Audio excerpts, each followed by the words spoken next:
Ayyub alayhissalomning qissasi keladi. Ayyub alayhissalomning qissasi Qur'onda mana shu joyda keladi.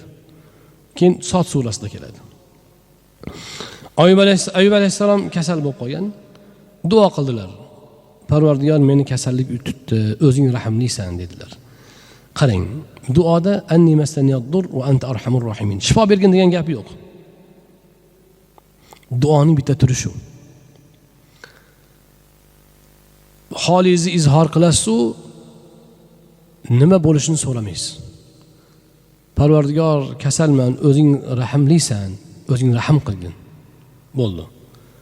Yengillik so'rayapsiz. Shu o'zi siz uchun eng yaxshi duolardan biri sanaladi. Fastajabna lahu, biz uni ijobat qildik. Fakashafna ma bihi min dur. Unga yetgan zararni ham aritdik. Va ataynahu ahlahu va mithluhu ma'ah.